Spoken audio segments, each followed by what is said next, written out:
Hello, good evening. आप सभी लोगों का हमारी जीवा क्लासेस में स्वागत है। आज हम भारत के भूगोल के अंतर्गत भारत की नदियों के बारे में हम चर्चा करेंगे। इसके पहले हमने उत्तर भारत की नदियों के बारे में हमने चर्चा किया था। आज हम दक्षिण भारत की नदियों के बारे में अध्ययन करेंगे। तो दक्षिण भारत की नदियों के बारे में अध्ययन करने से पहले हम उत्तर भारत की नदियों और दक्षिण भारत की नदियों के बारे में हम थोड़ा सा चर्चा करेंगे। उत्तर भारत की नदियाँ और दक्षिण भारत की नदियों में थोड़ा बहुत कुछ अंतर है। जैसे उत्तर भारत की नदियाँ वर्ष भर वर्षावाहिनी रहती हैं और दक्षिण भारत की नदियाँ वर्ष भर वर्षावाहिनी नहीं रहती।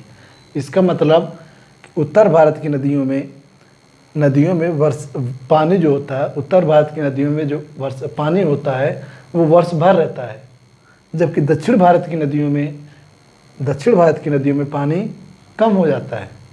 मौसम के बाद एक समय के बाद दक्षिण भारत की नदियों में पानी बहुत कम हो जाता है या तो फिर नदियाँ सूख जाती है।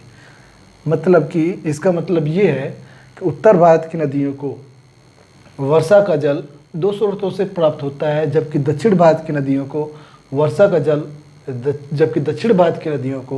केवल वर्षा के जल पर ही निर्भर रहना पड़ता है। मैंने क्या बोला? उत्तर भारत की नदियों को जल के दो स्रोत हैं।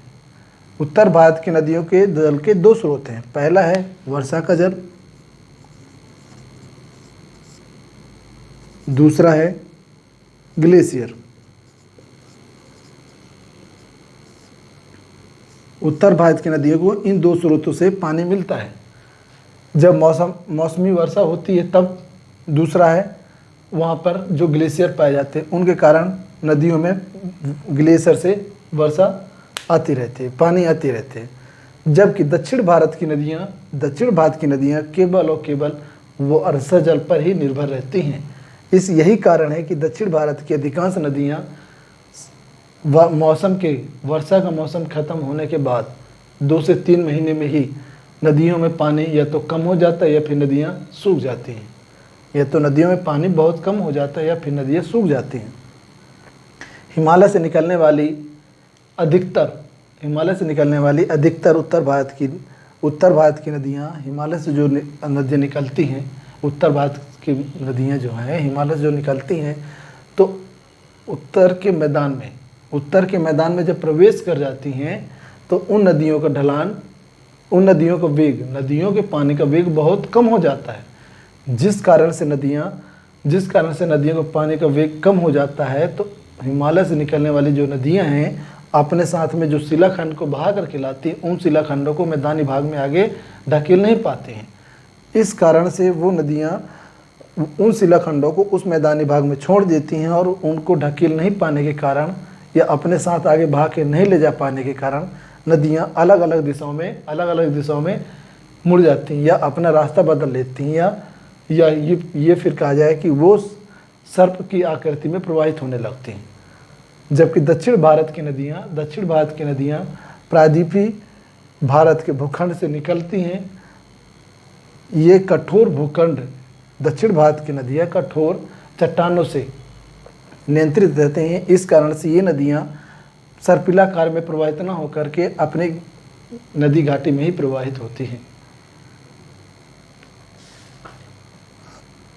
हिमालय की नदियाँ अधिक लंबी है, जबकि दक्षिण भारत की नदियाँ ज़्यादा लंबी नहीं है। इसका कारण ये है कि हिमालय से निकलने वाली जो नदियाँ हैं उनका उद्गम स्थान और मुहाना बहुत दूर है, जबकि दक्षिण भारत की नदियाँ का उद्गम स्थान और मुहाना बहुत पास में है। इस कारण से दक्षिण भारत की नदियाँ उत्तर भारत की नदियों से अपेक्षाकृत छोटी होती हैं। भारत की सबसे लंबी नदी गंगा नदी है, जिसकी लंबाई 2525 किलोमीटर है। जबकि दक्षिण भारत की या प्रायद्वीपीय भारत की सबसे लंबी नदी गोदावरी है, जिसकी लंबाई 1465 किलोमीटर है। मैंने क्या बताया? भारत की सबसे लंबी नदी गंगा नदी, या उत्तर भारत की सबसे लंबी नदी गंगा नदी, दक्षिण भारत की सबसे लंबी नदी गोदावरी। गंगा नदी की लंबाई 2525 किलोमीटर है, गोदावरी की लंबाई 1465 किलोमीटर है। क्लियर है। दक्षिण भारत की गोदावरी या गोदावरी नदी को दक्षिण भारत की गंगा कहते हैं। गोदावरी नदी को दक्षिण भारत की गंगा बोलते हैं। एग्जाम पे आता है दक्षिणी गंगा। भारत की दक्षिणी गंगा, दक्षिण भारत की नहीं, दक्षिणी गंगा के नाम से किस नदी को जाना जाता है? तो दक्षिणी गंगा के नाम से गोदावरी को जाना जाता है। और दक्षिण भारत की गंगा के नाम से, दक्षिण भारत की गंगा के नाम से तो आ जाता है कृष्णा नदी या कावेरी नदी। आगे बताऊंगा अभी। क्लियर है। तो दक्षिणी गंगा के नाम से गोदावरी को जाना जाता है। इसे ही बूढ़ी गंगा या वृद्ध गंगा के नाम से भी जाना जाता है। हिमालय से निकलने वाली नदियाँ छोटी और बड़ी होती हैं। अब नेक्स्ट देख लो आगे। हिमालय से निकलने वाली नदियाँ वर्ष भर, मैंने ये तो बता दिया, हिमालय से निकलने वाली नदियाँ वर्ष भर वर्षावाहिनी होती हैं। जबकि वर्षावाहिनी का मतलब वर्ष भर उन नदियों में जल की मात्रा बनी रहती है। जबकि दक्षिण भारत की नदियों में वर्ष भर जल की मात्रा नहीं बनी रहती। या फिर दक्षिण भारत की जो नदियाँ हैं या फिर प्रायद्वीपीय भारत की जो नदियाँ हैं उनमें वर्ष भर जल नहीं बना रहता है। तो ये थे कुछ अंतर भारत की नदियों के बारे में, उत्तर भारत और दक्षिण भारत की नदियों में। अब आज हम पढ़ेंगे दक्षिण भारत की नदियों के अंतर्गत दक्षिण भारत की नदियों को या प्रायद्वीपीय भारत की नदियों को दो भागों में हम विभाजित करके पढ़ते हैं। प्रायद्वीपीय भारत की नदियों को दो भागों में विभाजित करके पढ़ते हैं। पहला है अरब सागर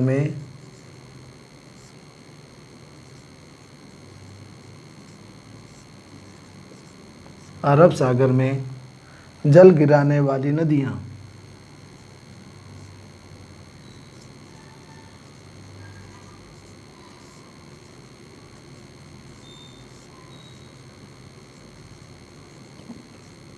दूसरा अरब सागर में मैंने बताया। अब देखो बंगाल की खाड़ी में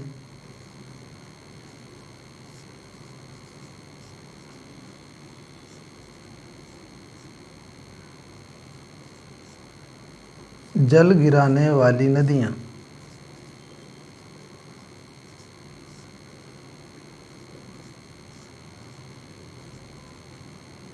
मैंने भी बताया कि दक्षिण भारत की नदियों को हम अपने अध्ययन की सुविधा की दृष्टि से दो भागों में विभाजित करके पढ़ते हैं। क्या? अरब सागर में जल गिराने वाली नदियाँ और बंगाल की खाड़ी में जल गिराने वाली नदियाँ। अरब सागर और बंगाल की खाड़ी से आप लोग परिचित हैं, लेकिन एक बार मैं इसके बारे में ज़रूर बताऊंगा अरब सागर कहाँ है और बंगाल की खाड़ी कहाँ है। जब मैं अरब सागर के बारे में पढ़ाऊंगा, अरब सागर में जल गिराने वाली नदियाँ और दक्षिण बंगाल की खाड़ी में जल गिराने वाली नदियों के बारे में जब मैं अध्ययन करूँगा तब मैं आपको इन सब के बारे में फिर से बताऊँगा। मैंने क्या बताया? दक्षिण भारत की नदियों को क्या बोलते हैं? दक्षिण भारत की नदियों को अपने अध्ययन की सुविधा की दृष्टि से दो भागों में हमने विभाजित किया है। अरब सागर में जल गिराने वाली नदियाँ और बंगाल की खाड़ी में जल गिराने वाली नदियाँ। देखो जैसे बंगाल की खाड़ी भारत के पूर्व में बंगाल की खाड़ी, इधर साइड बंगाल की खाड़ी है, ठीक है, और इधर साइड यानी पश्चिम की ओर अरब सागर है। तो हम दोनों के बारे में अध्ययन करेंगे। ऐसी नदियाँ जो निकल करके बंगाल की खाड़ी में जाती हैं और कुछ ऐसी नदियाँ हैं जो निकलने के बाद बंगाल के अरब सागर में मिल जाते हैं। तो हम इन नदियों के बारे में अलग अलग चर्चा करेंगे। अगर मैं यहाँ पर एक साथ बना देता तो कुछ भी समझ में नहीं आता, इसलिए मैं अलग अलग करके पढ़ाना मुनासिब समझा। क्लियर है? तो आज हम पढ़ेंगे बंगाल की खाड़ी में जल गिराने वाली नदियाँ।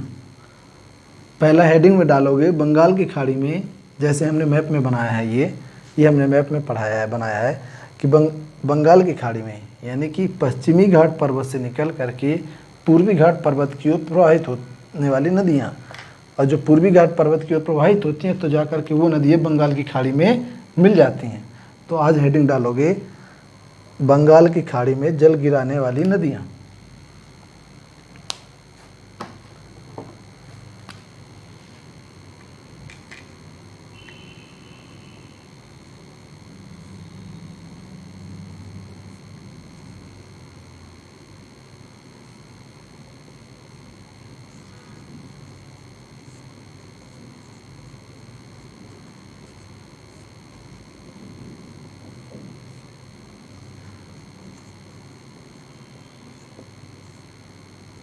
मेन हेडिंग होगी आपकी आज की, बंगाल की खाड़ी में जल गिराने वाली नदियाँ। क्लियर है? तो अब देख लीजिए, ये कुछ ये बना हुआ है जो रेड कलर से बनी हुई है। ये इधर है पूर्वी और इधर है पश्चिमी। हमने पूर्वी घाट और पश्चिमी घाट पढ़ाया था। जो पूर्वी घाट है पूर्वी तट के पास में और पश्चिमी घाट जो है पश्चिमी तट के पास में। क्लियर है? तट के पहले ही है घाट। क्लियर है? तो इधर हमारा पूर्वी तट होता है, इधर पश्चिमी तट होता है। तो हम आज पढ़ेंगे बंगाल की खाड़ी में जल गिराने वाली नदियाँ। तो ये जो बड़ी नदियाँ दिख रही हैं रेड कलर से, 1 2 3, ऊपर वाली नदी का नाम है गोदावरी, उसके नीचे कृष्णा और उसके नीचे ये दक्षिण में कावेरी नदी। ये दक्षिण भारत की 3 प्रमुख नदियाँ हैं और एक नदी है महानदी। लेकिन ये जो रेड कलर से पूरी नदी बनी हुई है, रेड कलर जो बनी हुई है वो नदियाँ हैं जो जाकर के बंगाल की खाड़ी में मिलती हैं। ये वो नदियाँ हैं जो रेड कलर से बनी हैं और बंगाल की खाड़ी में मिलती हैं। एक यहाँ पर ये ब्लू कलर की जो दिख रही है, जहाँ पर ब्लू कलर की दिख रही है वो है गंगा नदी से पश्चिम बंगाल में जो दूसरी धारा दक्षिण की ओर को मुड़ करके बंगाल की खाड़ी मिलती है, जिसे हम हुगली नदी के नाम से जानते हैं। तो ये ब्लू कलर की हुगली नदी बनी है। अब ब्लू कलर की नदी में जो हम बनाए हुगली नदी बनाए हैं, उसमें जाकर के एक रेड कलर से ये नदी जाती है। उसको हम क्या बोलते हैं? दामोदर नदी, जो कि छोटा नागपुर के पठार को 2 बराबर भागों में उत्तर और दक्षिणी भागों में 2 बराबर भागों में बांटती है। क्लियर है? हमने ये बताया था। तो दामोदर नदी पश्चिम से पूर्व की ओर प्रवाहित होती है, पश्चिम बंगाल में हुगली नदी से मिल जाती है। हमने इसके बारे में अपने छोटा नागपुर के पठार के जब टॉपिक था, या पठार का जब टॉपिक पढ़ रहे थे, उस टॉपिक में हमने इसके बारे में बहुत अच्छे से डिस्कस किया था। और ब्रह्मपुत्र नदी के बारे में भी जब हम पढ़ा रहे थे तब भी हमने इसके बारे में डिस्कस किया था, हुगली नदी के बारे में। और ये भी बताया था दामोदर नदी आकर के हुगली नदी से मिल जाती है। उसके नीचे देखो, ये रेड कलर से बना हुआ है, ये रेड कलर से, ये है झारखंड की राजधानी रांची। रांची के पास से ही स्वर्णरेखा नदी निकलती है। स्वर्णरेखा नदी छोटा नागपुर के पठार में रांची के पास से ही स्वर्णरेखा नदी निकलती है और ये पूर्व की ओर बहती हुई यहाँ पर बंगाल की खाड़ी में मिल जाती है। उसके नीचे है बैतरणी नदी, ये लिखा हुआ है बैतरणी नदी। ये बैतरणी नदी भी छोटा नागपुर के पठार से ही निकलती है। छोटा नागपुर के पठार के अंतर्गत ही ये सब आती हैं और वहीं से निकलती है और जाके बंगाल की खाड़ी मिल जाती है। और एक नदी है ये, इसका नाम है ब्राह्मणी नदी। ब्राह्मणी नदी छोटा नागपुर के पठार से ही निकलती है और बहते हुए बंगाल की खाड़ी में मिल जाती है। उसके दक्षिण में आती है महानदी। महानदी दंडकारण्य पठार, उड़ीसा के छत्तीसगढ़ और उड़ीसा में प्रवाहित होती है। दंडकारण्य पठार से निकल के उड़ीसा में और मध्य छत्तीसगढ़ में प्रवाहित होती हुई बंगाल की खाड़ी में मिल जाती है। महानदी के नीचे है सबसे बड़ी नदी गोदावरी, ये जैसे लिखा हुआ गोदावरी। गोदावरी नदी दक्षिण भारत की सबसे बड़ी नदी है, इसी को दक्षिणी गंगा के नाम से भी जानते हैं। गोदावरी की प्रमुख नदियाँ, प्रमुख सहायक नदियाँ 1 2 3 4 5 6, गोदावरी की 6 सहायक नदियाँ ये बनी हुई जो ब्लू कलर से। 5 नदी गोदावरी में 5 नदियाँ हैं जो उत्तर की ओर से प्रवाहित होकर के आती हैं और गोदावरी में मिल जाती हैं, जबकि एक नदी गोदावरी की दक्षिण से प्रवाहित होते हुए गोदावरी में मिलती है। गोदावरी की सबसे बड़ी सहायक नदी वेनगंगा है। ठीक है, गोदावरी कहाँ से निकलती है? महाराष्ट्र के नासिक। गोदावरी महाराष्ट्र के नासिक नामक जगह के पास से निकलती है और पूर्व की ओर पश्चिमी घाट पर्वत से महाराष्ट्र राज्य में नासिक एक जगह है, वहाँ से निकल करके पश्चिम से पूर्व की ओर प्रवाहित होते हुए ये पश्चिम से पूर्व की ओर प्रवाहित होते हुए पूर्वी घाट पर्वत की ओर प्रवाहित होती है, पश्चिम से पूर्व की प्रवाहित होती है और पूर्वी तट पर जाकर के बंगाल की खाड़ी में मिल जाती है। क्लियर है। गोदावरी नदी के दक्षिण में महाराष्ट्र से महाबलेश्वर चोटी है। महाराष्ट्र में महाबलेश्वर चोटी है। महाबलेश्वर चोटी से ही कृष्णा नदी निकलती है। पश्चिमी घाट पर्वत के महाबलेश्वर चोटी से कृष्णा नदी निकलती है और पश्चिम से पूर्व की ओर प्रवाहित होते हुए पूर्वी तट पर जाके बंगाल की खाड़ी में मिल जाती है। क्लियर है। कृष्णा नदी के दक्षिण में है एक पेन्नार नदी, जो कर्नाटक के कोलार नामक जगह से निकलती है और पूर्व की ओर प्रवाहित होती है और जा करके ये आंध्र प्रदेश में बंगाल की खाड़ी में मिल जाती है। पेन्नार नदी के दक्षिण में है कावेरी नदी पश्चिमी घाट पर्वत से ब्रह्मगिरी चोटी से निकलती है। पश्चिमी घाट पर्वत से ब्रह्मगिरी चोटी से निकल करके पूर्व की ओर प्रवाहित होती हुई पूर्वी तट में जा करके तमिलनाडु में बंगाल की खाड़ी में मिल जाती है। ये देखो यहाँ से प्रवाहित होते हुए तमिलनाडु में जा कर के कावेरी नदी बंगाल की खाड़ी में मिल जाती है। इसके बाद है वैगई नदी, ये भी केरल से निकल करके पश्चिमी घाट पर्वत से निकल करके पूर्व की ओर प्रवाहित होती है और पूर्वी तट में जाकर के बंगाल की खाड़ी में तमिलनाडु में मिल जाती है। ये पुरुषनाथ झील से निकलती है। पुरुषनाथ झील से निकल करके, ये झील नहीं है, पुरुषनाथ झील नहीं है, ये हील है, ये पर्यटन स्थल है। पुरुषनाथ हील करके है एक पर्यटन स्थल। क्लियर है। वहाँ से निकलती है और जा करके तमिलनाडु के तट में जा करके बंगाल की खाड़ी में मिल जाती है। उसके नीचे सबसे दक्षिण में है एक ताम्रपर्णी नदी है। ये केरल में है अगस्त्यमलाई चोटी। केरल में पश्चिमी घाट पर्वत में अगस्त्यमलाई चोटी वहाँ से निकल करके पश्चिम से पूर्व की ओर प्रवाहित होती है और तमिलनाडु में जा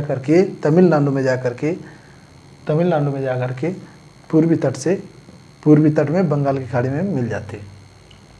ये तो था हमारा सामान्य परिचय, मैंने बताया।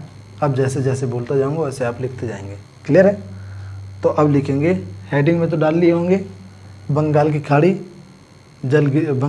में जल गिराने वाली नदियाँ। अब लिखोगे बंगाल की खाड़ी में जल गिराने वाली नदियाँ पूर्वी तट पर प्रवाहित होने वाली दक्षिण भारत की नदियों। बंगाल की खाड़ी में जल गिराने वाली नदियाँ अथवा पूर्वी तट में प्रवाहित होने वाली दक्षिण भारत की नदियों का क्रम उत्तर से दक्षिण की ओर इस प्रकार है। लिखोगे सबसे पहला लिखोगे दामोदर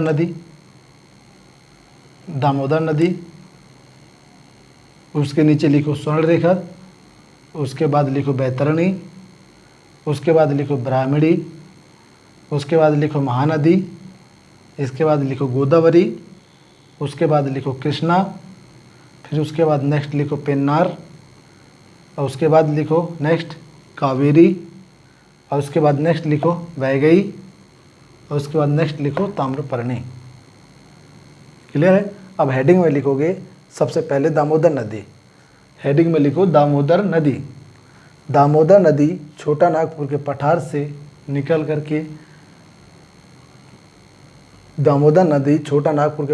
निकल करके पश्चिम से पूर्व की ओर प्रवाहित होते हुए अपनी भ्रंश घाटी में प्रवाहित होते हुए हुगली नदी से मिल जाती है। दामोदर नदी प्रत्यक्ष रूप से बंगाल की खाड़ी में नहीं मिलती, बल्कि हुगली नदी के माध्यम से बंगाल की खाड़ी में अपना जल गिराती है। क्लियर है। इसके लिए इतना ही। नेक्स्ट लिखो स्वर्ण रेखा नदी। अभी हमने दामोदर पढ़ लिया। अब लिखो हेडिंग में लिखो स्वर्ण रेखा नदी झारखंड की राजधानी रांची के पास से निकलकर 3 राज्यों झारखंड, उड़ीसा और पश्चिम बंगाल में प्रवाहित होते हुए उड़ीसा के तट पर अपना मुहाना बनाती है या उड़ीसा के तट में जा करके बंगाल की खाड़ी में मिल जाती है। ठीक है। छोटा नागपुर के पठार, छोटा नागपुर का पठार एक औद्योगिक क्षेत्र है। छोटा नागपुर का पठार औद्योगिक क्षेत्र है, इसलिए औद्योगिक इकाइयों से निकलने वाला अपशिष्ट पदार्थ, छोटा नागपुर का पठार एक औद्योगिक क्षेत्र है, इसलिए औद्योगिक इकाइयों से निकलने वाला अवशिष्ट पदार्थ स्वर्ण रेखा नदी पे ही बहा दिया जाता है या स्वर्ण रेखा नदी के माध्यम से समुद्र में बहा दिया जाता है। इसी कारण से स्वर्ण रेखा नदी में जलीय जीव नहीं पाए जाते हैं। इसी कारण से औद्योगिक इकाइयों से औद्योगिक, 1 मिनट के लिए मैं माफ़ी चाहूँगा, थोड़ा पानी पी करके आ रहा हूँ।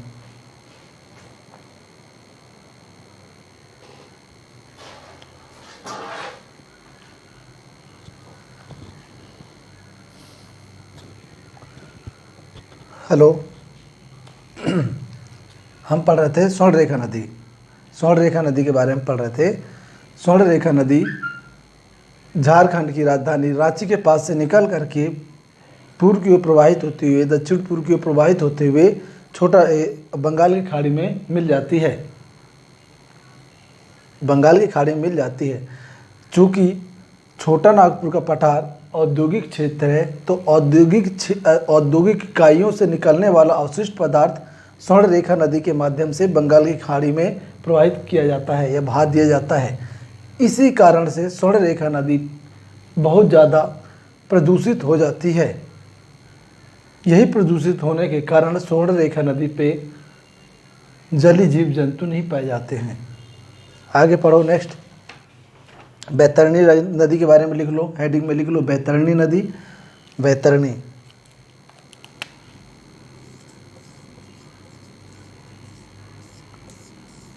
नदी उड़ीसा के, लिखो क्योंझर, उड़ीसा के क्योंझर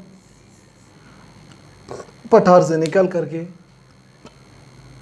बैतरणी नदी उड़ीसा के क्योंझर पठार से निकल करके उड़ीसा तट पर जाकर अपना बंगाल की खाड़ी में मिल जाती है। नेक्स्ट लिखो ब्राह्मणी नदी के बारे में लिख लो। ब्राह्मणी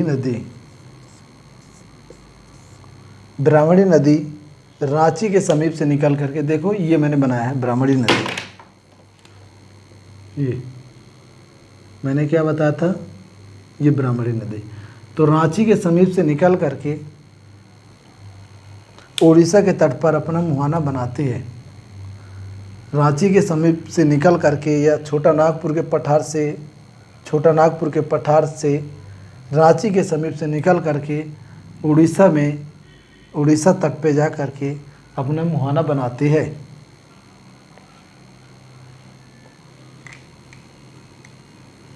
ठीक है। नेक्स्ट लिखो महानदी के बारे में लिखो।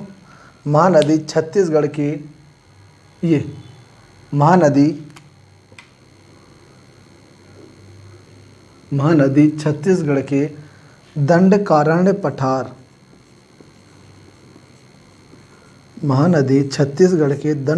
पठार से निकल करके दक्षिण पूर्व की ओर प्रवाहित होते हुए या पूर्व की ओर प्रवाहित होते हुए उड़ीसा राज्य में कटक के पास अपना मुहाना बनाती है। क्लियर है। अब आगे देखो सबसे इम्पोर्टेंट नदी गोदावरी, हेडिंग में लिखो गोदावरी नदी, गोदावरी नदी। गोदावरी नदी दक्षिण भारत की सबसे लंबी नदी है। गोदावरी नदी दक्षिण भारत की सबसे लंबी तथा भारत की दूसरी सबसे लंबी नदी है। दक्षिण भारत की सबसे लंबी तथा भारत की दूसरी सबसे लंबी नदी है, जिसकी लंबाई 1465 किलोमीटर है। 1465 किलोमीटर है। गोदावरी नदी की लंबाई 1465 किलोमीटर है। गोदावरी नदी को ही दक्षिणी गंगा कहते हैं। दक्षिणी गंगा, गोदावरी नदी को दक्षिणी गंगा कहते हैं। गोदावरी नदी महाराष्ट्र राज्य के गोदावरी नदी पश्चिमी घाट पर्वत से महाराष्ट्र राज्य के नासिक नामक स्थान से निकल करके पश्चिम से पूर्व की ओर प्रवाहित होते हुए आंध्र प्रदेश राज्य में बहते हुए बंगाल की खाड़ी में मिल जाती है। गोदावरी नदी पश्चिम से पूर्व की ओर प्रवाहित होते हुए अब नेक्स्ट आगे लिखना है। गोदावरी नदी पश्चिम से पूर्व की ओर प्रवाहित होते हुए 3 राज्यों से प्रवाहित होते हुए बंगाल की खाड़ी में मिल जाती है। 3 राज्य कौन कौन से हैं? महाराष्ट्र, तेलंगाना, इसके बाद महाराष्ट्र, तेलंगाना, इसके बाद आता है अपना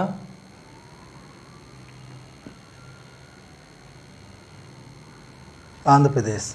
महाराष्ट्र, तेलंगाना और आंध्र प्रदेश। आगे लिखो गोदावरी नदी के बारे में।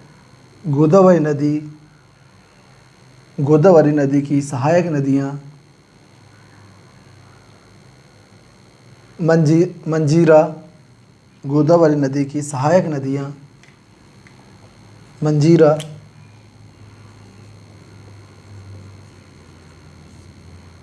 इसके बाद प्रावरा, इसके बाद लिखो पूर्णा,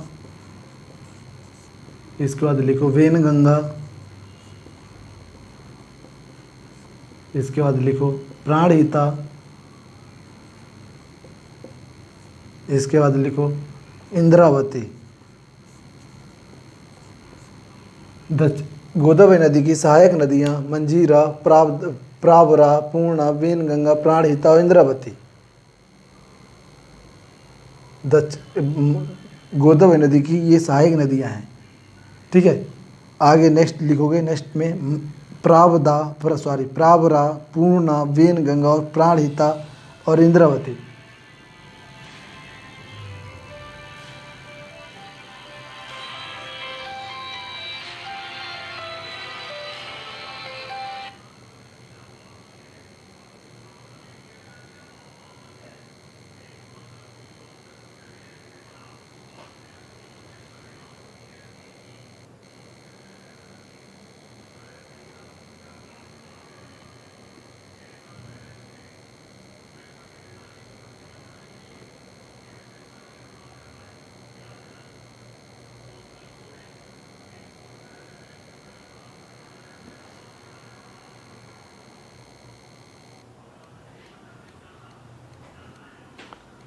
सॉरी बीच में डिस्टर्ब होने के लिए। जैसे कि मैं पढ़ा रहा था गोदावरी नदी की 6 सहायक नदियों के बारे में, प्रावरा, पूर्णा, वेनगंगा, प्राणहिता, मंजीरा। तो मैं आगे बता रहा था मंजीरा को छोड़ करके शेष नदियाँ उत्तर की ओर से प्रवाहित होकर के गोदावरी नदी से मिल जाती हैं। बाकी शेष नदियाँ उत्तर से प्रवाहित होकर के गोदावरी से मिल जाती हैं। मंजीरा दक्षिण की ओर से प्रवाहित होते हुए गोदावरी नदी से मिलती है। नेक्स्ट आगे लिखोगे वेनगंगा गोदावरी नदी की सबसे बड़ी सहायक नदी है। आगे लिखो इंद्रावती ओडिशा राज्य के बस्तर के पठार से निकलकर इंद्रावती नदी उड़ीसा राज्य के बस्तर के पठार से निकल करके दक्षिण की ओर प्रवाहित होते हुए तेलंगाना राज्य में गोदावरी नदी से मिल जाती है। क्लियर है। अब नेक्स्ट लिखो, गोदावरी हो गई, कृष्णा के लिए लिखो, कृष्णा हेडिंग में डालो, कृष्णा नदी दक्षिण भारत की दूसरी सबसे लंबी नदी। हमने अभी पढ़ाया था दक्षिण भारत की सबसे लंबी नदी गोदावरी, अब दूसरी सबसे लंबी नदी कृष्णा नदी। दक्षिण भारत की दूसरी सबसे लंबी नदी कृष्णा नदी। कृष्णा नदी पश्चिमी घाट पर्वत के महाबलेश्वर चोटी से निकल करके कृष्णा नदी महाराष्ट्र के पश्चिमी घाट पर्वत से महाराष्ट्र के पश्चिमी घाट पर्वत के महाबलेश्वर चोटी से निकलकर पश्चिम से पूर्व की ओर प्रवाहित होते हुए बंगाल की खाड़ी में मिल जाती है। ठीक है। कृष्णा नदी पश्चिम से पूर्व की ओर प्रवाहित होते हुए 4 राज्यों से प्रवाहित होते हुए बंगाल की खाड़ी में मिल जाती है। 4 राज्य कौन से हैं? देखो, महाराष्ट्र,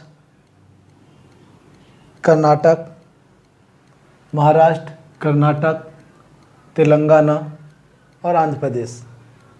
महाराष्ट्र, कर्नाटक, तेलंगाना और आंध्र प्रदेश, इन 4 राज्यों में प्रवाहित होती हुई बंगाल की खाड़ी में कृष्णा नदी मिल जाती है। ठीक है। कृष्णा नदी विजयवाड़ा के पास डेल्टा बनाती है। कृष्णा नदी विजयवाड़ा के पास डेल्टा बनाती है। कृष्णा नदी और गोदावरी नदी के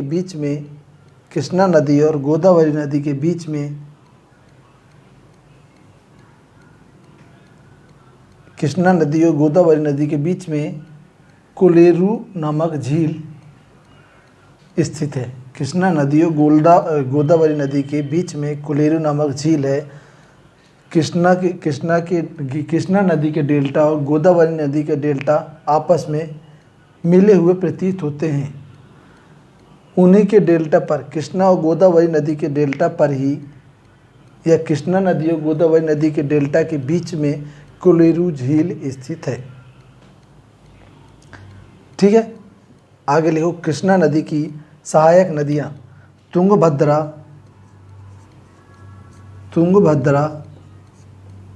घाटप्रभा, मालप्रभा,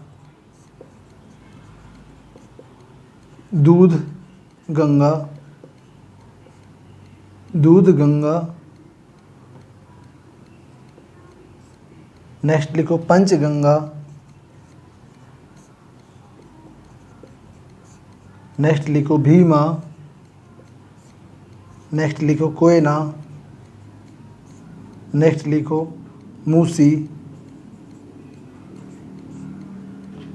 तुंगभद्रा, घाटप्रभा, मालप्रभा, दूधगंगा, पंचगंगा, भीमा, कोयना, मूसी, ये कृष्णा नदी की सहायक नदियां हैं। कृष्णा नदी की सहायक नदियां हैं। तुंगभद्रा कृष्णा नदी की सबसे लंबी नदी है। ये यहाँ पर बनी हुई, हर नदी को तो हम यहाँ पर दर्शा नहीं सकते, लेकिन इसलिए हमने दर्शाया है जो इम्पोर्टेंट हो। ठीक है। तो तुंगभद्रा कृष्णा नदी की सबसे लंबी नदी है।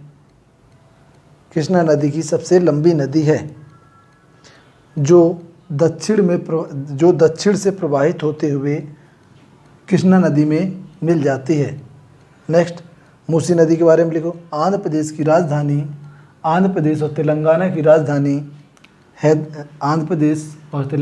राजधानी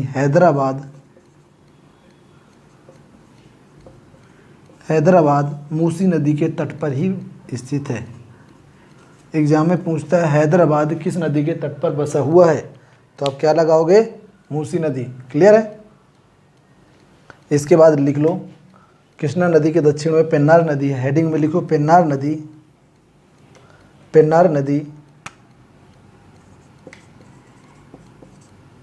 पेन्नार नदी का उद्गम कर्नाटक के कुलार नामक स्थान से होता है।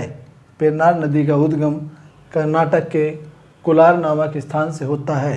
पेन्नार नदी कर्नाटक, तेलंगाना और आंध्र प्रदेश में प्रवाहित होते हुए बंगाल की खाड़ी में मिल जाती है। पेन्नार नदी पश्चिम से पूर्व की ओर प्रवाहित होते हुए बंगाल की खाड़ी में मिल जाती है। क्लियर है?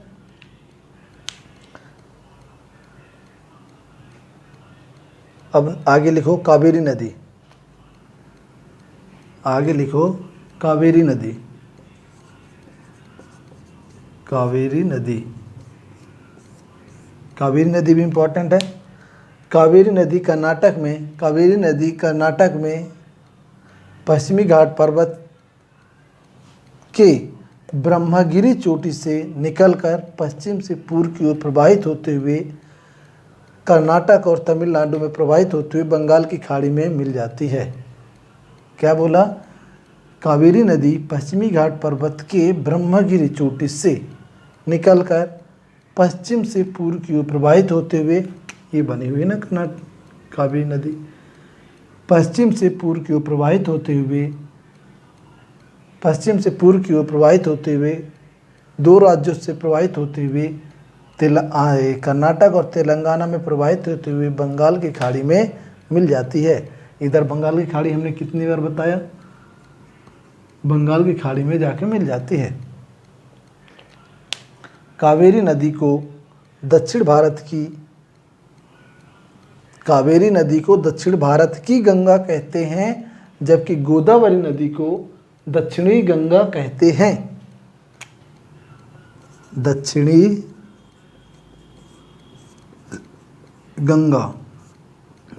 गंगा के नाम से गोदावरी नदी को जाना जाता है,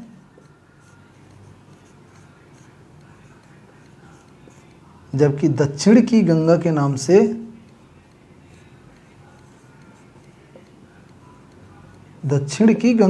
से कावेरी नदी को जाना जाता है।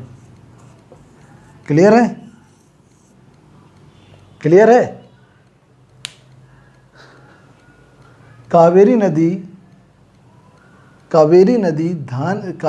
की घाटी धान की खेती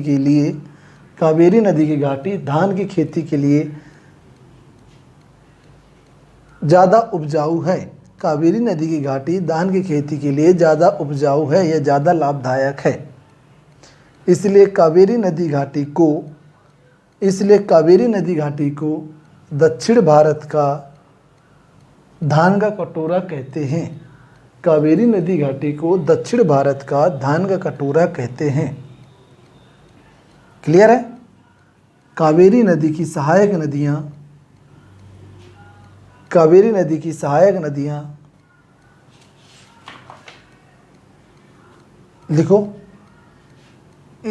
कावेरी नदी की सहायक नदियाँ सिमसा, दूसरा लिखो अर्कावती, सिमसा, अर्कावती, हेमावती,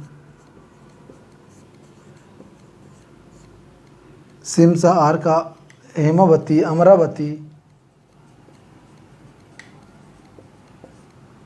इसके आगे लिखो काबिनी। काबिनी के आगे लिखो भवानी, लक्ष्मण तीर्थ, लोक पानी।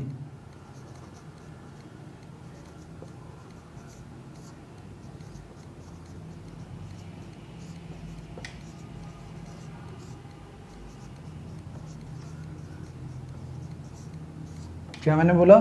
सिमसा, अर्कावती, हेमावती, अमरावती, काबिनी, भवानी, लक्ष्मण तीर्थ, लोकपानी। ये हमारी कावेरी नदी की सहायक नदियां हैं। कावेरी नदी की सहायक नदियां हैं, जहां दक्षिण भारत की अधिकांश नदियां, स्टार्टिंग में हमने बताया था, क्या बताया था हमने स्टार्टिंग में? कि उत्तर भारत की नदियां और दक्षिण भारत की नदियों के बारे में हम अंतर बता रहे थे। कि हमने ये बताया था उत्तर भारत की नदियां वर्ष भर वर्षावाहिनी रहती हैं, जबकि दक्षिण भारत की नदियां वर्ष भर वर्षावाहिनी नहीं रहती। क्यों? क्योंकि दक्षिण भारत की नदियों को जो जल के स्रोत हैं वो एक ही है, वो मौसमी जल के स्रोत हैं, जबकि उत्तर भारत की नदियों के पास जल के स्रोत दो प्रकार से हैं, मौसमी है और ग्लेशियर के द्वारा। तो वही हम आगे बता रहे हैं, जहाँ दक्षिण भारत की अधिकांश नदियाँ मौसमी हैं, अर्थात इन नदियों में केवल दक्षिण पश्चिम मानसून काल से ही जल की मात्रा बनी रहती है। दक्षिण पश्चिम मानसून काल में ही, अर्थात वर्षा के मौसम में ही जल की मात्रा बनी रहती है।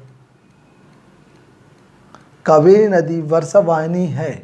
कावेरी नदी वर्षावाहिनी है। मैंने क्या बताया था? जहाँ दक्षिण भारत की अधिकांश नदियाँ मौसमी हैं, मौसमी होने का मतलब जहाँ पर केवल वर्षा के मौसम में दक्षिण भारत की नदियों में पानी रहता है, वहीं कावेरी नदी वर्षावाहिनी है। मतलब वहीं कावेरी नदी में वर्ष भर जल की उपलब्धता बनी रहती है। क्लियर है? कावेरी नदी वर्षावाहिनी है क्योंकि कावेरी नदी के जल के दो स्रोत हैं। जल ग्रहण क्षेत्र में दक्षिण पश्चिमी मानसून से हमने बताया कि ये मानसून दक्षिण पश्चिमी मानसून क्या होता है, हम जब इसके बाद हम अगला टॉपिक जब पढ़ाएंगे ना, तो उसमें मानसून का टॉपिक होगा। उसमें मानसून में हमें बताएंगे उत्तर दक्षिण पश्चिम या दक्षिण पूर्वी मानसून क्या होता है, या उत्तर पश्चिम मानसून या उत्तर पूर्वी मानसून क्या है, कैसे आता है, कब आता है, कहाँ पर उसका इफेक्ट पड़ता है, कहाँ पर बारिश होती है, किस मानसून के कारण, ये हम मानसून के वीडियो में बताएंगे। बस अभी ये देख लो, दक्षिण पश्चिम, ये दक्षिण है, नीचे दक्षिण है और पश्चिम इधर है। तो यहाँ पर ये इस एरिए से, इस क्षेत्र से जो मानसून बन करके तैयार होकर के ऊपर उठता है और आगे जाता है, तो इसके कारण जो इन क्षेत्रों में वर्षा होती है उसी को हम क्या बोलते हैं? दक्षिण पश्चिम मानसून। तो पश्चिमी घाट में वर्षा किस मानसून से होती है? दक्षिण पश्चिम मानसून से। तो दक्षिण पश्चिम मानसून से जब वर्षा होती है तो उसके द्वारा पश्चिमी घाट की नदियों को पानी मिलता है, पहला। दूसरा रीजन, निचले जल ग्रहण क्षेत्र में अर्थात कोरोमंडल तट पर, हमने क्या बताया? निचले जल ग्रहण क्षेत्र अर्थात कोरोमंडल तट, ये बताया था ना, कोरोमंडल तट पर ही वर्षा होती है। कोरोमंडल तट पर उत्तर पूर्वी मानसून से वर्षा होती है। क्यों? क्योंकि यहाँ से जो उत्तर पूर्वी या दक्षिण पूर्वी मानसून से जो यहाँ पर उत्तर नहीं, दक्षिण पूर्वी, उत्तर पूर्वी मैंने गलत बोल दिया, दक्षिण पूर्वी मानसून से जो वर्षा होती है, जो यहाँ से मानसून बनता है, तैयार होता है, उठता है, तो ये जाने कि ये किसी और से न टकरा कर केवल कोरोमंडल तट से टकराता है और टकराने के बाद यहीं पर इसी तट में वर्षा करता है। इस कारण से भी कावेरी नदी को वर्ष भर जल की उपलब्धता बनी रहती है। ये कोरोमंडल तट पर वर्ष भर वर्षा होती है, जिस कारण से कोरोमंडल तट पर वर्ष भर वर्षा होने के कारण ये क्षेत्र धान की खेती के लिए बहुत लाभदायक होता है। इसी कारण से कावेरी नदी की घाटी को दक्षिण का धान का कटोरा कहते हैं।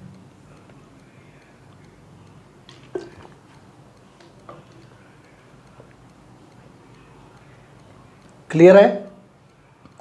कावेरी नदी की घाटी को दक्षिण का धान का कटोरा कहते हैं। आगे लिख लो थोड़ा सा वैगई के बारे में और थोड़ी सी लिख लो ताम्रपर्णी के बारे में। वैगई नदी हेडिंग में लिखो वैगई नदी तमिलनाडु की पुरुषनाथ पहाड़ी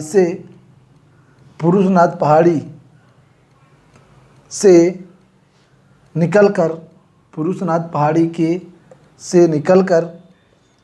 पूर्व की ओर प्रवाहित होते हुए तमिलनाडु राज्य में बंगाल की खाड़ी में मिल जाती है। मदुरई एक प्राचीन शहर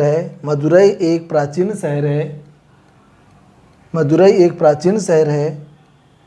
जैसे उत्तर भारत में हमारा इलाहाबाद हमारा प्राचीन शहर है, जो कि एक गंगा नदी के तट पर बसा हुआ है, वैसे ही मदुरई एक प्राचीन शहर है जो कि वैगई नदी के तट पर बसा हुआ है। वैगई नदी के तट पर बसा हुआ है। इसी बसा हुआ रामेश्वरम के पास पाक जल मडरू में अपना मुहाना बनाती है। ये वैगई नदी रामेश्वरम के पास, यहीं पर हमने रामेश्वरम के बारे में बताया था, तो वैगई रामेश्वरम के पास ही अपना जाकर के मुहाना बनाती है वैगई नदी। इसके बाद लिखो ताम्रपर्णी नदी। ताम्रपर्णी नदी लिखो कार्डामम की पहाड़ी, कार्डामम की पहाड़ी से, कार्डामम की पहाड़ी के अगस्त मलाई चोटी से निकल करके पूर्व की ओर प्रवाहित होते हुए तमिलनाडु राज्य में बंगाल की खाड़ी में मिल जाती है। क्लियर है? जिसे हम बंगाल की खाड़ी, यहाँ पर क्या है, श्रीलंका बना हुआ था, तो इन दोनों के बीच में जो जगह थी उसको क्या बोलते थे, मन्नार की खाड़ी। तो ताम्रपर्णी नदी कार्डामम पहाड़ी से निकल करके पूर्व की ओर प्रवाहित होते हुए मन्नार की खाड़ी में मिल जाती है। अगर बंगाल की खाड़ी आता है तो बंगाल की खाड़ी, अगर मन्नार की खाड़ी ऑप्शन में आता है तो मन्नार की खाड़ी। अगर मन्नार की खाड़ी और बंगाल की खाड़ी दोनों ऑप्शन में आते हैं तो आंसर में क्या लगाओगे, मन्नार की खाड़ी। क्लियर है? मन्नार की खाड़ी। आगे एग्जाम में पूछता है कि ताम्रपर्णी नदी कहाँ पर जाके मिलती है, बंगाल की खाड़ी, मन्नार की खाड़ी, अरब सागर, या और भी कुछ बोल देता है। तो इस बात को याद रखना, मन्नार की खाड़ी। अगर बंगाल की खाड़ी, अगर मन्नार की खाड़ी नहीं देता है तो फिर बंगाल की खाड़ी क्लियर करना। क्लियर? तो आज की क्लास हम यहीं पे समाप्त कर रहे हैं। हम अगली क्लास में, ये अभी आज हम पढ़े बंगाल की खाड़ी में जल गिराने वाली नदियों के बारे में, अगली क्लास में हम पढ़ेंगे अरब सागर में जल गिराने वाली नदियाँ। आज हमने पढ़ा कि बंगाल की खाड़ी में जल गिराने वाली नदियाँ। अगली क्लास में पढ़ेंगे कि अरब सागर में जल गिराने वाली नदियों के बारे में। क्लियर है? तो आज की क्लास हम यहीं पे समाप्त करते हैं, अगली क्लास में मिलेंगे। धन्यवाद।